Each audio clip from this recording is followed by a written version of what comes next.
जय शिवराय मित्रांनो तुम्ही जर फार्मर आयडी धारक शेतकरी असाल तर तुमच्यासाठी एक अतिशय महत्वाचं असं अपडेट आहे। एक अशी माहिती जी तुमच्या फार्मर आयडीचा दुरुपयोग होण्यापासून तुम्हाला वाचवू शकते।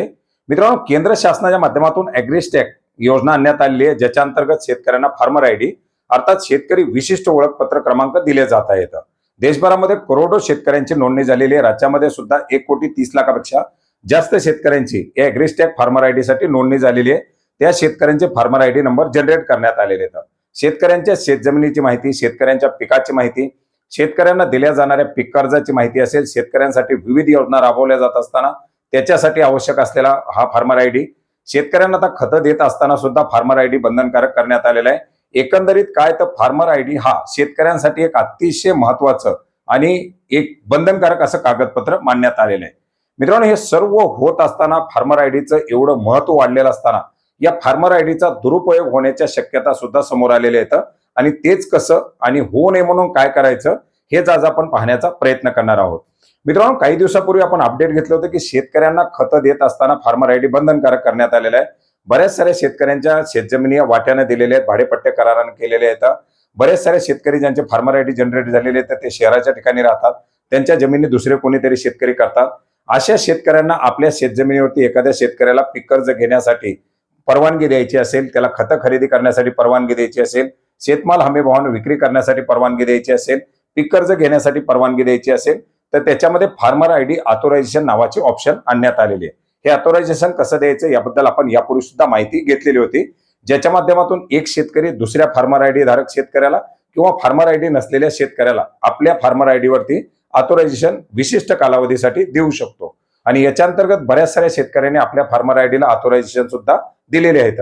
परंतु राज्यामध्ये असे बरेच सारे शेतकरी की ज्यांना माहित नसताना किंवा त्यांना न विचारता बऱ्याच साऱ्या फार्मर आयडी बरोबर इतर शेतकऱ्यांना ऑथोरायझेशन दिलेले आहे। ज्या शेतकऱ्यांना त्यांना ऑथोरायझेशन द्यायची गरज नाही अशा शेतकऱ्यांना, अशा व्यक्तींना सुद्धा त्याच्या अंतर्गत ऑथोरायझेशन दिसून येत आहे। हा निव्वळ चुकीचा प्रकार आहे। याच्या माध्यमातून पीक कर्ज घेणं असेल, खताची खरेदी करणं असेल किंवा इतर पीक विमा भरण्यासारख्या बाबी असतील, अशा बाबी या इतर व्यक्तीला करता येणार आहेत आणि अशी बाब तुमच्या सोबत सुद्धा होऊ शकते। आणि होऊ नये म्हणून काय करायचे, तुम्हाला ॲग्रीस्टॅगच्या फार्मर आयडीचं जे पोर्टल आहे mhr.agristag.gov.in या संकेतस्थळावरती यायचे। याची डायरेक्टली लिंक आपल्याला व्हिडिओच्या डिस्क्रिप्शन बॉक्समध्ये सुद्धा दिलेली आहे, ज्या पोर्टलवरती आपण यापूर्वीच ऑथोरायझेशन कसं द्यायचं याच्याबद्दल माहिती घेतलेली होती। मित्रांनो, या पोर्टलवरती आल्यानंतर काय करायचं, आपल्याला फार्मर लॉग इनच्या अंतर्गत आपला जो काही मोबाईल नंबर असेल, आपला पासवर्ड असेल आणि खाली कॅप्चा कोड दिलेला आहे तो टाकून लॉग इन करायचे। हे लॉग इन झाल्यानंतर आपल्या डॅशबोर्ड दाखवलं जाईल, आपली जी काही फार्मर आयडीच्या रिलेटेड माहिती असेल ती माहिती त्या ठिकाणी दाखवली जाईल, आपली व्ह्यू माय इन्फॉर्मेशन असेल किंवा इतर ज्या काही बाबी असेल त्या आपण या ठिकाणी पाहू शकता। आणि याच्याच खाली आपल्याला ऑप्शन देण्यात आलेले फार्मर ऑथोरायझेशन, ज्या ठिकाणी आपण शेतकऱ्यांना जर ऑथोरायझेशन द्यायचं असेल तर देऊ शकतो।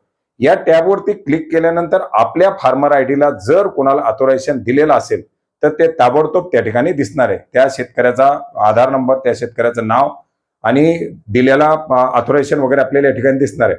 जर आपल्याला गरज असेल, आपण जर दिलेला असेल आणि ती व्यक्ती असेल तर ठीक आहे, पण त्या ठिकाणी जर इतर कोणाच्या व्यक्तीचं नाव दिसत असेल, चुकीच्या व्यक्तीचं नाव दिसत असेल तर हे ऑथोरायझेशन आपल्याला हटवावं लागणार आहे। बऱ्याच साऱ्या शेतकऱ्यांबरोबर हा प्रकार घडून येत आहे आणि असाच प्रकार आपल्यासोबत घडून येऊ नये म्हणून आपण सुद्धा या ठिकाणी लॉग इन करून आपलं फार्मर ऑथोरायझेशन चेक करू शकता। आणि या ठिकाणी जर चुकीच्या व्यक्तीचं, अनोळखी व्यक्तीचं किंवा आपल्याला ज्याला ऑथोरायझेशन द्यायचं नाही अशा व्यक्तीचं जर नाव दिसत असेल तर ते ऑथोरायझेशन डिलीट करू शकता। तर मित्रांनो, अशा प्रकारे ही एक नवीन बाब समोर आलेली आहे, ज्याच्या माध्यमातून शेतकऱ्याच्या फार्मर आयडीचा दुरुपयोग केला जाऊ शकतो, तुमच्या सुद्धा फार्मर आयडीचा दुरुपयोग केला जाऊ शकतो। त्याच्यामुळे अनोळखी व्यक्तीला किंवा गरज नसलेल्या व्यक्तीला फार्मर आयडी नंबर देऊ नका, फार्मर आयडीशी रिलेटेड असलेले OTP देऊ नका।